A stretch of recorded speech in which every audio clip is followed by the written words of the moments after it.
Ya, baik. Kemudian kata Syafi'i rahimahullah, wa anna lahu yadaini. Sungguhnya Allah itu ditetapkan untuknya dua tangan. Biqaulihi ta'ala, berdasarkan firman Allah Ta'ala, bal yadahu mabsutatani. Ya. Ini ayat di surah Al-Maidah.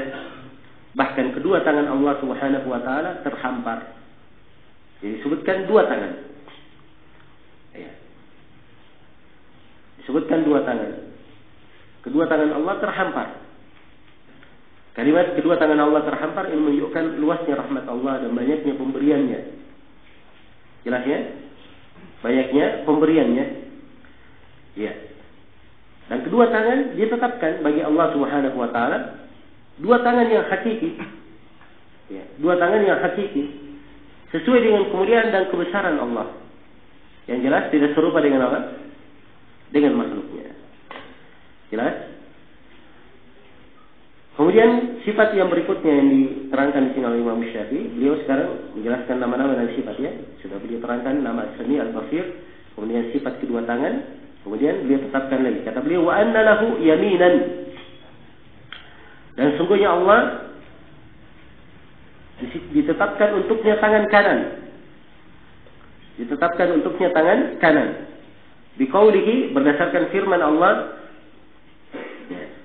was-samawati matwiyatun biyamin, was-samawati matwiyatun biyamin. Ya, dan langit-langit itu tergulung dengan tangan kanannya. Ya. Jelas ya, disebut di sini dengan tangan kanan, menunjukkan bahwa ya, dari tangan Allah Subhanahu wa taala ada yang kanan. Ada yang apa? Ada yang kanan. Ya. Mungkin ada yang bertanya, kalau begitu ada yang kiri. Hah? Nah, ingat, pembahasan sifat harus ada dalil. Ya. Kalau dia berkata kalau begitu ada yang kiri, kalimat kalau begitu ada yang kiri itu salah dalam pembahasan apa? Nama dari sifat.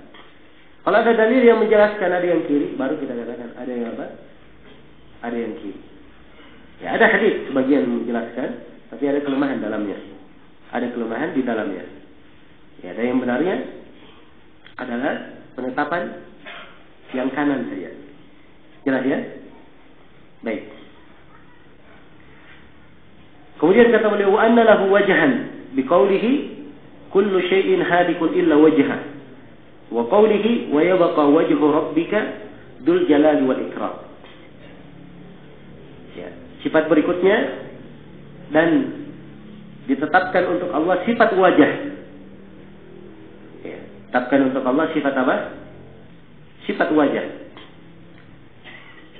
Apa dalilnya? Ingat ya, kalau ditetapkan harus ada apa? Harus ada dalil. Dalilnya firman Allah, kullu syai'in halikun illa wajhah. Segala sesuatu binasa kecuali wajahnya. Ini ayat di akhir surah Al-Qasas.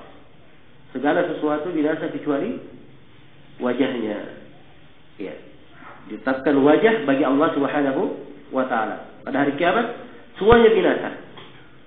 Ya. Kecuali wajah Allah Subhanahu wa taala. Jelas ya?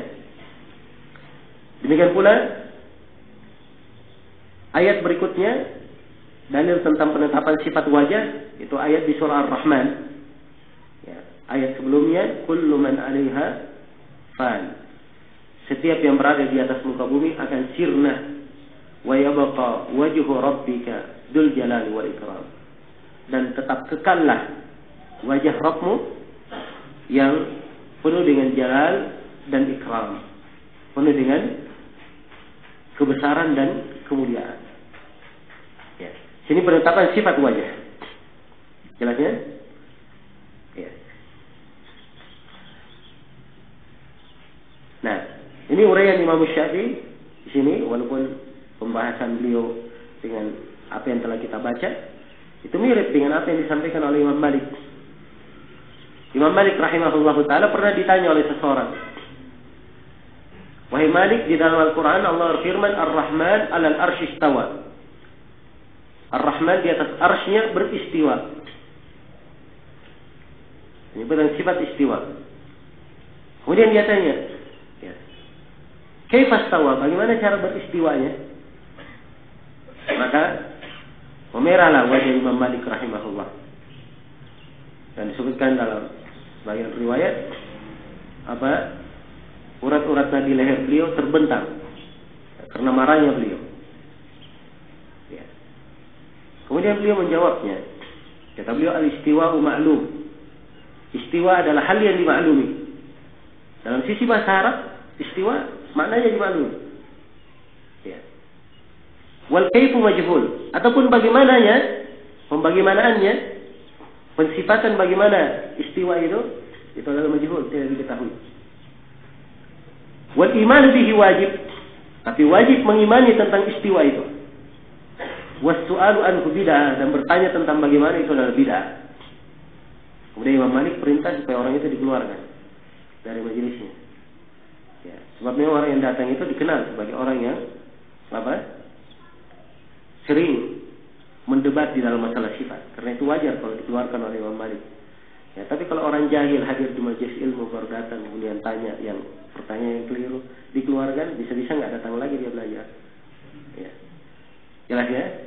Ya harus dilihat perbuatan para imam itu di posisi apa, keadaannya apa. Ya, karena ada sebagai orang dia pakai perbuatan Imam Malik. Oh, keluarkan ahlul bidah. Setiap datang ahlul bidah masjid berkelahi sampai ahlul bidahnya keluar. Ya. Ini keliru ya. Imam Malik tahu orang ini dikenal memang. Bahkan di sebagian riwayat disebutkan kunyahnya, nama orang tersebut. Ya, dan dikenal kebiasaannya. Ya, memperdebatkan masalah-masalah sifat. Ya. Kalau diberi pelajaran oleh Imam Malik itu adalah wajar. Adalah hal yang wajar sebab Imam Malik panutan manusia. Kalau ada orang yang diberi pelajaran oleh beliau, ini menunjukkan bahwa orang ini harus memperbaiki dirinya. Jangan ada kaum muslimin yang meniru dia. Jelas ya? Baik. Itu diantara kaidah Imam Malik sama dengan uraian Imam Syafi'i di sini. Ya. Dan ini kaidah dalam semua sifat. Jadi kalau ditetapkan sifat wajah, katakan wajah dimaklumi dalam bahasa Arab. Tentang kaifiat wajahnya kita tidak tahu. Ya. Sebab itu Allah tidak berilmu tentang itu. Tidak dikabarkan dalam Al-Quran dan Hadis. Tapi kita wajib mengimani, menetapkan wajah bagi Allah. Bertanya tentang bagaimananya itu adalah bid'ah. Itu adalah apa? Bid'ah. Demikian pula penyebutan sifat tangan dan seterusnya. Kemudian Imam Syafi'i melanjutkan penyebutan sifat. Kata beliau, wa anna lahu qadaman biqaulihi sallallahu alaihi wasallam hatta yada'a al-jabbaru atau ar-rabb. Di sini dikasih tulisan di atas ar-rabb, al-jabbar atau ar-rabb, yang menunjukkan ada kemungkinan dua riwayat. Fiha qadamahu, ya'ni fi jahannam. Ya. Sungguhnya Allah mempunyai kaki, qadam.